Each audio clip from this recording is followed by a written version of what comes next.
Hi, this is Mr. Wakefield again. We're looking at sections 2.1 to 2.3 again. This is part two of that series of problems from those worksheets for those three sections. And where we left off was we finished up number 5 on a separate sheet. It was actually done. Okay, I know they're blank here, but we did them on a separate sheet. So we need to start back up with problem J right here, and you'll notice something that we didn't see in part 1 of these sections in the part 1 video, and that is a zero exponent. What we're also going to see in this current video is negative exponents, okay, like this one right here. And so we really need to talk about what those mean, what to do with those, okay, what not to do with those as well. Let's get started here. Anytime you have, and you can see this on the front side of your worksheet, anytime you have a anything to the 0 power, it's equal to 1. It is not equal to 0, it is equal to 1.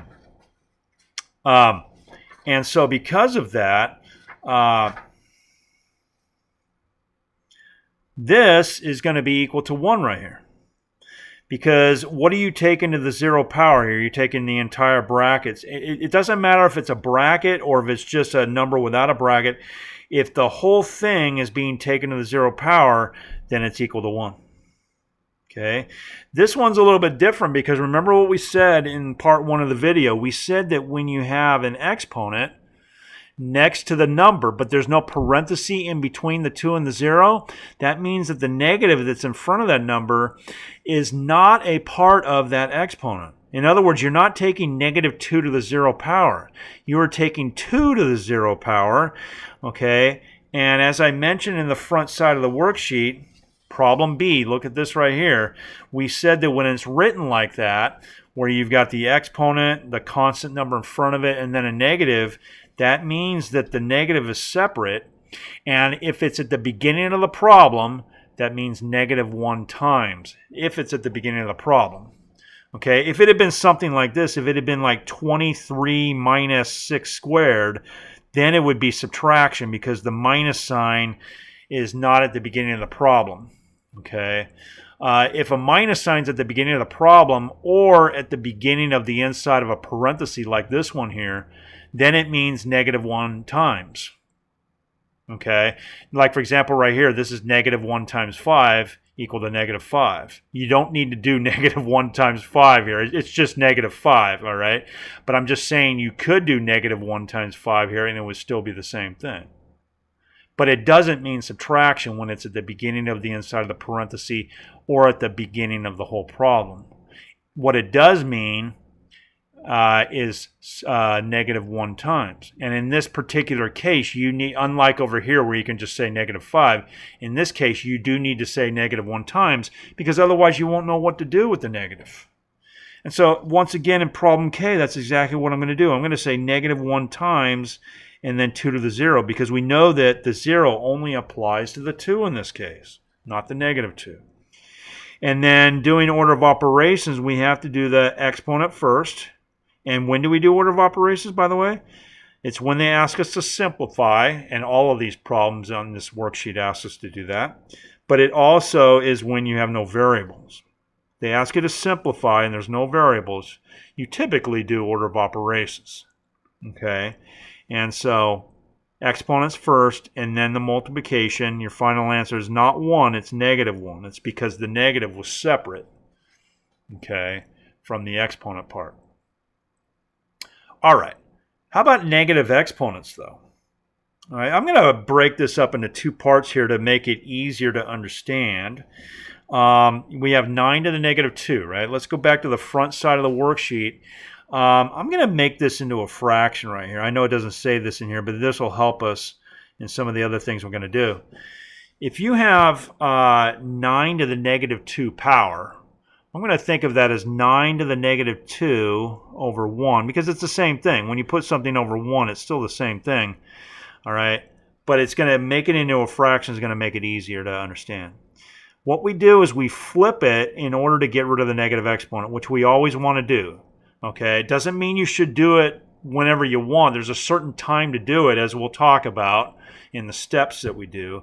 But when you do it, this is how you do it. You flip it, the exponent becomes positive 2 simultaneously, and everything else stays the same other than the fact that it flipped. The 9 goes down here, the 1 goes up there. The 2, though, has to change to positive. Okay, so what do we got here? We've got 1 over 9 squared.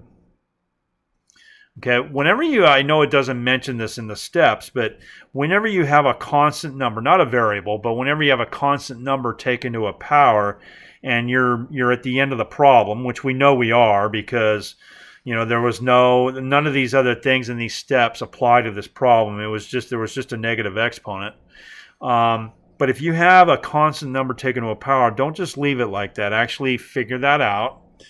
Okay, and that's going to be 1 over 81. The other reason why you need to do that is because that's just order of operations. And again, there's no variables here, so we should do order of operations.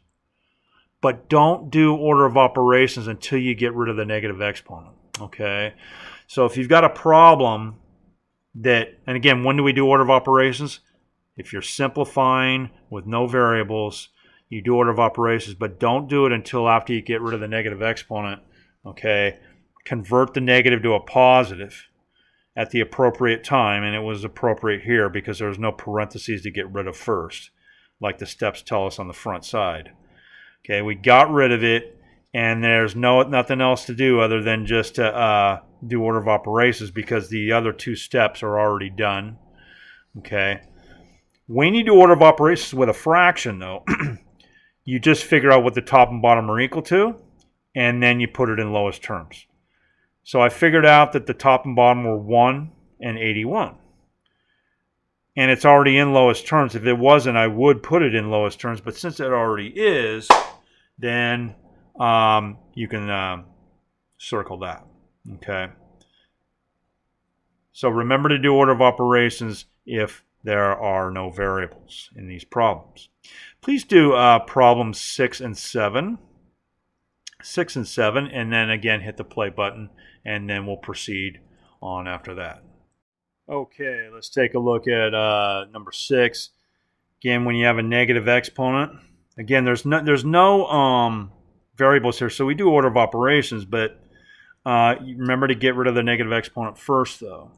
All right. So I did that, and then order of operations says to figure out what the top and bottom are equal to if you have a fraction, just a single fraction, and that's it, and then put it in lowest terms. Well, I figured out that it's 1 over 25. That's already in lowest terms, and so I'm done. Number 7, we just simply have a constant number taken to a power. When you have just a constant number taken to a power, again, you just have one operation to do, and this is the exponent. Just do that, and you're done. Anything to the 0 power is 1. And there you go. Okay, so no variables, just do your order of operations, but remember to get rid of that negative exponent first. Okay, because that'll really trip you up if you try to deal with that. Okay, make it into positive first when you have no variables, and then do your order of operations. Okay, let's keep moving here, going back to a fresh sheet of paper here. In problem M, for the first time we see a problem where you have a negative exponent along with its base. Remember, the exponent here only applies to the x, not to the 9, because when you have a variable next to an exponent, but there's no parenthesis in between the x and the negative 4, that means it only applies to the variable, not to the 9 in front of it. Okay, but anyway, you have a negative exponent, you have a base that it is attached to. X is taken to that negative 4 power, so x is the base there. But there's other stuff in the problem. Here's what I want you to do when you have negative exponents, but you have other stuff in the problem besides that, in a fraction. What you do is this. I want you to take that negative exponent, and I want you to separate it like this, in its own separate fraction. If it's on top, you put a 1 underneath it. If it had been on the bottom, as we'll see coming up here, then you would put the 1 above it. Okay? Again, I'll show you that here in a little bit. But then what you do is you take the rest of the stuff in the fraction and you put it in its own separate fraction like that. Okay, notice that if I multiply these two fractions back together, multiplying the top times the top and the bottom times the bottom, that's how you multiply fractions together, it would be equal to this. No, I'm not going to multiply it back together. That would be like going around in circles, okay? I'm just proving to you that it's still equal. And when you simplify things, like I said earlier, it's still got to be equal. Okay? So what I'm doing right now will only work really if you have a single term on the top and bottom, which we do. And again, what is it that I just did that would work when you have a single term on the top and bottom? Is to take the negative exponent and separate it from everything else. And we'll get plenty more practice on this here as we go along. But let's finish this problem up first. What you do after you separate the negative exponent is you do what we just talked about on the front side of the worksheet. On the front side of the worksheet, it says that if you've got a negative exponent on top, you flip it, and now that exponent's positive. We want to make those negative exponents positive because positives are a lot easier to deal with. And we're not allowed to have negatives in our answer anyway when we simplify using our exponent rules as the directions ask us to do. Okay. So if I flip that over, don't flip the other fraction over, just the one with the negative exponent, okay? That's when you do it. So you go like that, okay? After you flip over the negative exponent, you then multiply the fractions back together now. Just don't do it before that. Otherwise, you'd end up with the same problem you started with. And like I said, it would be like going around in circles. You'd go right back to where you started. But what you do is you flip it over first. Then you multiply the fractions back together. 1 times 9 is 9. X4 times Y5 is X4, Y5. And now the problem's done because as our 4 steps tell us to do on the front, after you get rid of the negative exponents, you try to put the fraction in lowest terms, and you also combine any other common variables, but that's already done. This is in lowest terms. There's no common variables. There's only one x and one y, and so we're good. Okay, let's try that again right now, though, in problem N. Problem N. Notice that there's 3 negative exponents this time. The negative 20 does not count, you guys. We don't count that because that's not a negative exponent. That's a negative coefficient. So you do not flip negative coefficients, you guys. Only negative exponents. Okay, here's how we do it. Since there's 3 of them, we make 3 separate fractions right here. Okay, now notice the other 2 are on the bottom. When that happens, you put them on the bottom, you keep them there. We don't flip them yet, okay? Don't flip them until you separate them. You'll see why here in a second. But don't flip them until after you've separated them in their own separate fraction. Okay. Then you take all the rest of the stuff. What's still left here that's not a negative exponent along with its variable there? The net 17, the H5, and the negative 20. Okay, here's what you do. Just like we did in the last problem, after you separate the negative exponents, you flip them. Again, you don't flip the negative 20, just the negative exponents. Okay, but what do you do if it's already on the bottom? And we haven't seen that yet. Well, let me show you that before we proceed to the next step. A thing that is on that is not on your worksheet here, I'll put a separate rule for that. I'll call it rule number 8.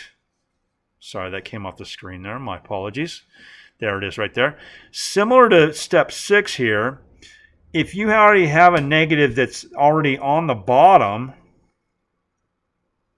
like this, if the negative exponent's already on the bottom and the 1 is on the top, then the concept is still basically the same, you guys. You flip it still, it's just that now it's on the top. But it's still the same idea. You still flip it, the 1 still flips, the x still flips, or whatever the variable is, and then the exponent flips too. It's just that it changes to a positive.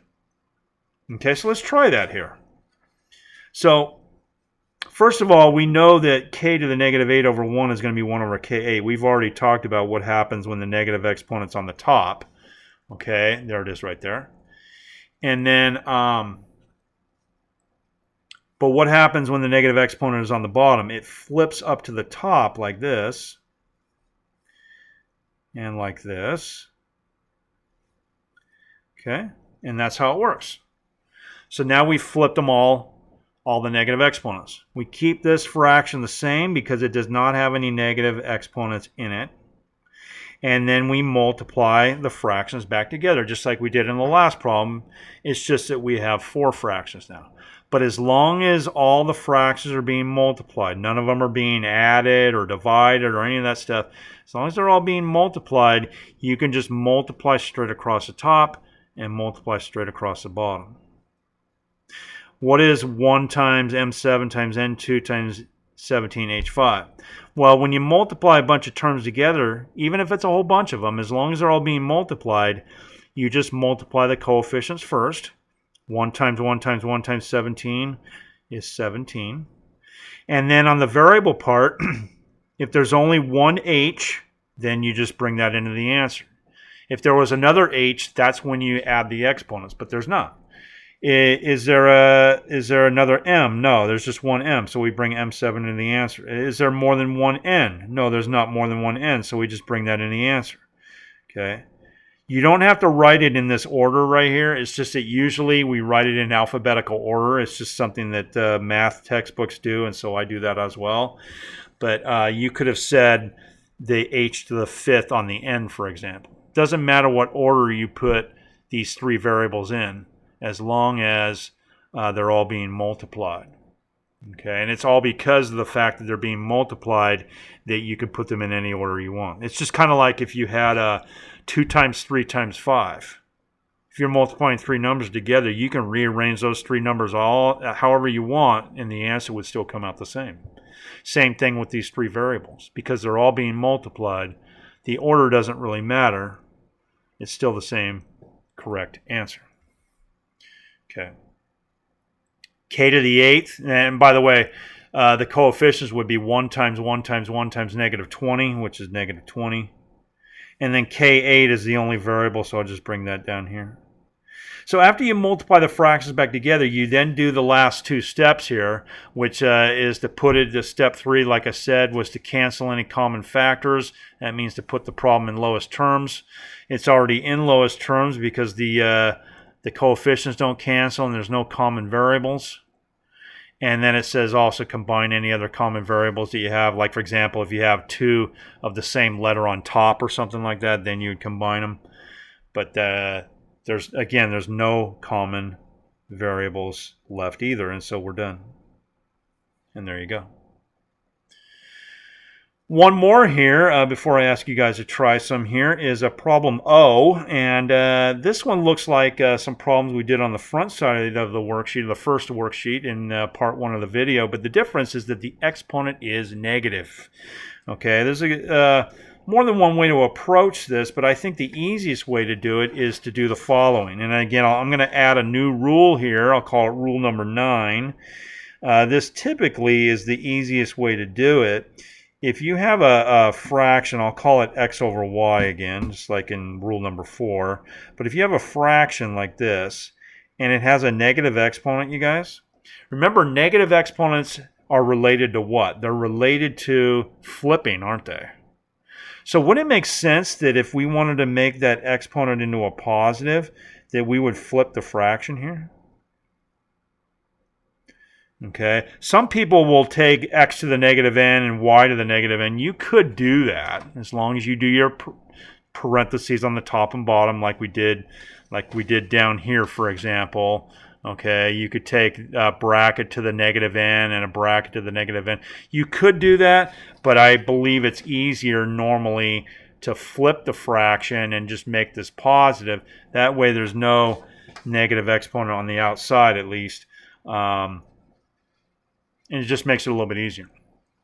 So I'm going to use this rule here on problem O, and that gives me what? Please understand the inside of the fraction doesn't change on this step. If you use this rule, the inside doesn't change. Okay? Other than the fact that it flips. All right? So the 5v doesn't change, the w doesn't change. It just flips, all right? And I say that because when we did the flipping on rules 6 and 8 right here, When you don't have the fraction inside the parenthesis, just these types of things, there is something that changes when you flip. It's the negative exponent. The inside, though, does not change at all. It's just the outside exponent that changes. Okay, just that outside one. And now it looks just like the problems on the first side of the worksheet here, the first page of the worksheet for these three sections. Okay, just like this problem right here, problem H. Okay, you apply the parenthesis to the top and bottom and put the 3 on the outside this time because 3 is now the exponent that's on the outside. Let's try that. So we got 5v to the third, w to the third, and then you figure out what those two things are and you should be done. 5 to the third is 125. Remember to do the coefficient part. And then 1 times 3 is 3, so that's going to be v to the third. And then here the coefficient is 1, so you can skip that step as we talked about. And then 1 times 3 is 3, so the exponent is going to be 3 attached to the w. So we took care of the parentheses. There's no negative exponents. There's no put it in lowest terms because this is already in lowest terms. There's no common variables to take care of, and so all the steps are done. 8 and 9, please try those, you guys. Keeping in mind, though, this is going to be kind of tricky. Remember, this parenthesis only applies to the top. It's not, the parenthesis is not with the bottom. So when you apply this 3 on the outside, only apply it to the top. One other thing, you guys, you cannot put, when you have a term taken to a power divided by another term, you cannot cancel until you get rid of that parenthesis first.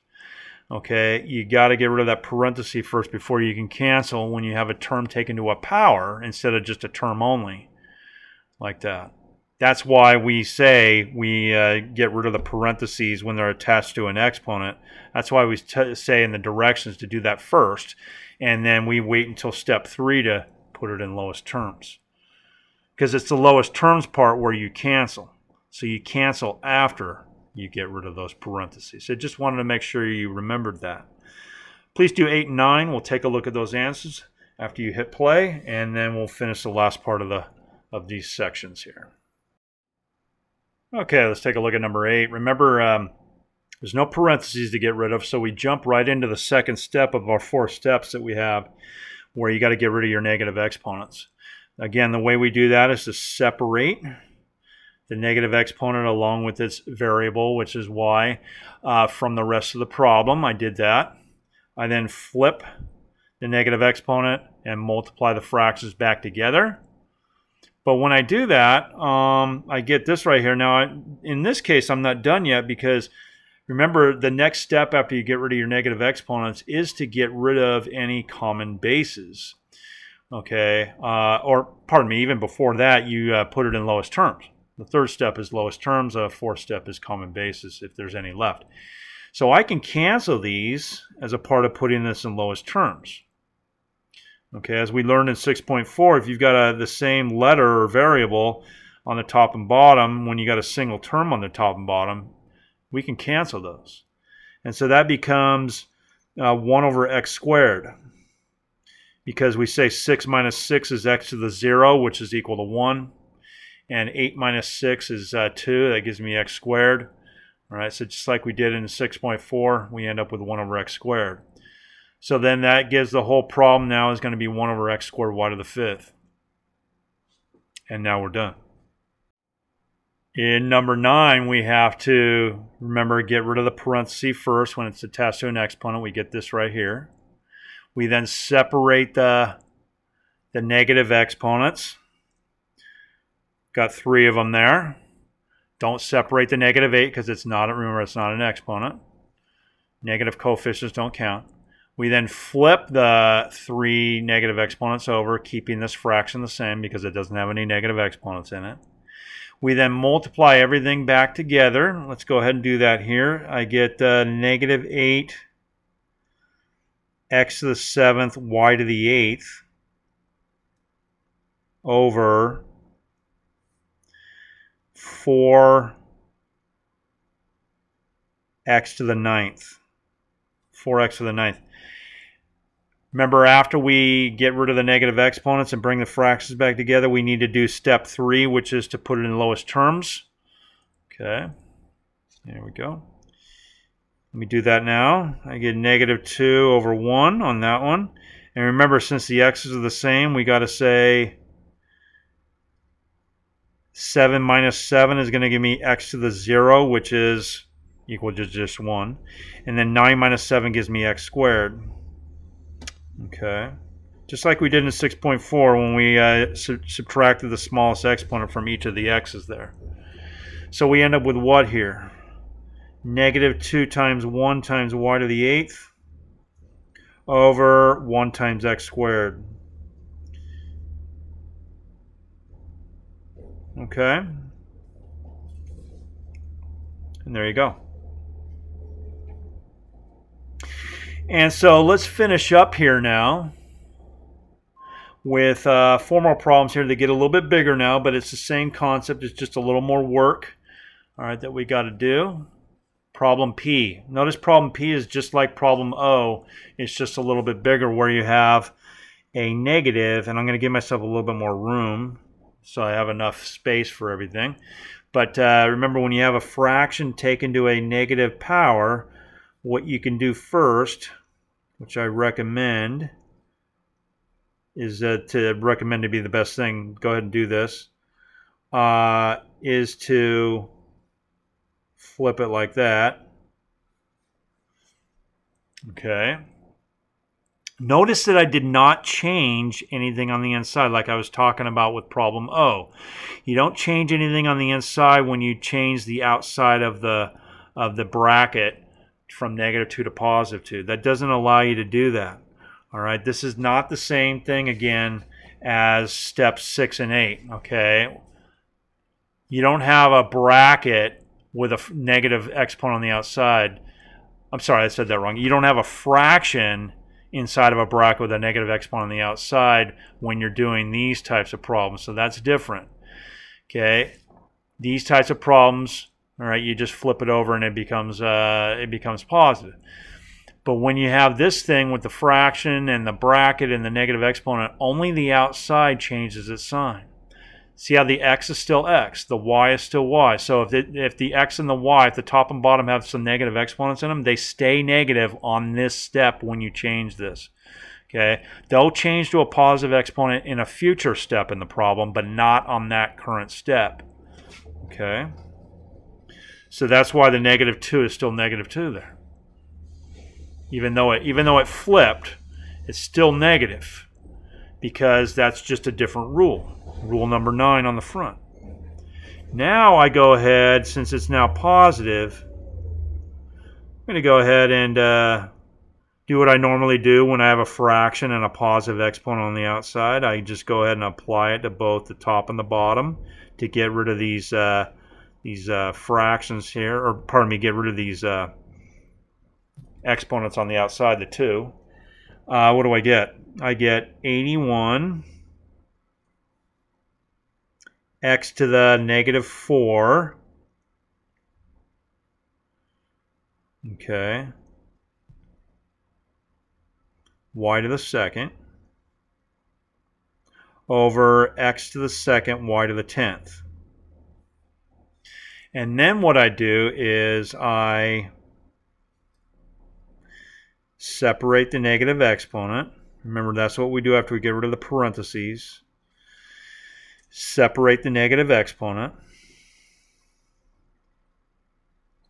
from everything else, like this.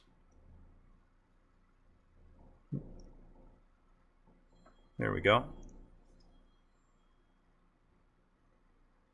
That's it. And then we flip it and bring it back together.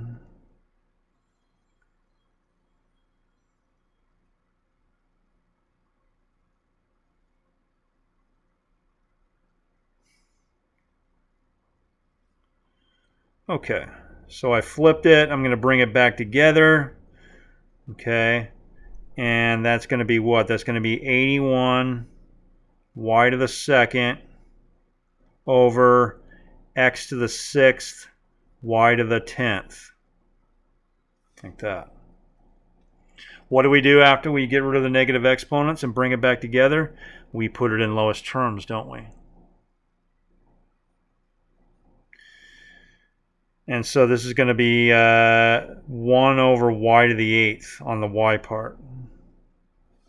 So the final answer there is going to be 81 over x6 y8. Okay, like that. All right. Now this next one here is the big one. This is the biggest one of all. Okay, but again, it's just more of the same stuff. There's one other little thing we got to watch out for, which I'll point out carefully here. But otherwise, it's a similar thing to what we've been doing. For the first time, we have a bracket, not a fraction on the inside, but just a bracket without a fraction taken to a negative power. I would not try to do what we did with the fraction, okay, and making this positive. I wouldn't do that. I know you can make this into a fraction on the inside and then flip it, but the problem is that it's a part of a bigger fraction, and you don't want to have a smaller fraction as part of a bigger fraction. It's not something that's impossible to deal with. It's just not the ideal situation. There's a better way. So if you have just a regular term, not a fraction, with a negative power on the outside, let me show you what to do in that situation. But ultimately, we want to do what here? We want to do, get rid of all these parentheses because that's what we do first. Okay, so I'm going to have 4 squared is 16. And then I'm going to have x to the 6 and y to the negative 2. I'm multiplying the exponents. Okay, so that's the first bracket. And then since it's multiplication in the middle, just like we saw in problem number 5 at the end of the first video for this set of sections, there's multiplication in between. And then we're going to have this, right? This is a little bit of a unique situation. This is 5 to the negative 2. Now, normally I would figure out, you guys, what that's equal to right now. But when I have a coefficient taken to a negative power, what I like to do, which is a lot easier, is not figure that out yet, but change it to a positive exponent on the next step when we do the variables, changing them to positive exponents. I do it on that step. It's a lot easier that way.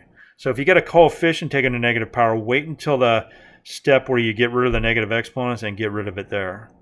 Okay, let's go ahead and keep going. X to the negative 4, and then y to the 6th. On the bottom, we got what? We got 4 to the 3rd is 64, x to the 9th, and then y to the negative 12. Okay. Normally, I would multiply this term by this term just like I did in problem number 5, but the problem with doing that here is because we have 5 to the negative 2 power. So we can't multiply coefficient times coefficient when I don't know what this is equal to yet. But that's okay. We don't have to do that here. This is not the end of the problem, so we don't need to do that here. Normally, if the end of the problem is just a term times a term, you need to multiply them together. But since that doesn't need to be done yet, we can just proceed on into the next step since we got rid of the parentheses. And the next step, as you know, after getting rid of the parentheses, is to get rid of those negative exponents. Let's see what we got here. Y to the negative 2. 5 to the negative 2. X to the negative 4. And y to the negative 12 on the bottom. Like that. And then we multiply that by what all the other leftover parts are, which are 16x to the 6th, y to the 6th on top. And then on the bottom, the leftover stuff was 64x to the 9th. Then, as usual, you guys, as you know, we flip the negative exponents. Okay. By the way, what is 1 over 5 squared? I'm just going to write that down right now. What is 1 over 5 squared? That's going to be 1 over 25. So I'll just figure that out now. It'll be easier to do the next step. 1 over x to the 4th. And y to the 12th over 1. Okay. And then, remember, you don't flip the one that doesn't have any negative exponents in it. Now, as usual, after you flip your negative exponents, you multiply all the fractions back together again. What do we get? I get 16x to the 6th. And when you multiply terms together, if you have a common variable, you add those exponents, right? So we get y to the 18th. Okay, and then on the bottom I have 25 times 64. Got to multiply the coefficients, right? Those are the only coefficients other than 1. 1's not going to change anything when you multiply. But 25 times 64, in your calculator, it will say 1600, okay? Which actually cancels nicely with 16. We'll look at that in a minute. And then x4 and x9, again, when you're multiplying a bunch of terms together, you add those exponents if the variables are the same. And then y to the 2nd doesn't have another y to match up with it, on the bottom anyway. After we bring the fractions back together, after getting rid of the negative exponents, we then cancel, or in other words, put it in lowest terms. 16 and 1600 become, if you divide both of those by 16, you get 1 over 100. The x's become what? They become 1 over x to the 7th, because 13 minus 6 is 7. And then the 18 and the 12 become what? They become y to the 16th, because 18 minus 2 is 16. But remember, the y 16th is up here because 18 minus 2 is 16, and then 2 minus 2 is y to the 0, which becomes the number 1 right there. Final answer, when we figure out what all that is after the canceling is done, is y, actually it's not, actually it is going to be the final answer. There's not going to be any other things to combine.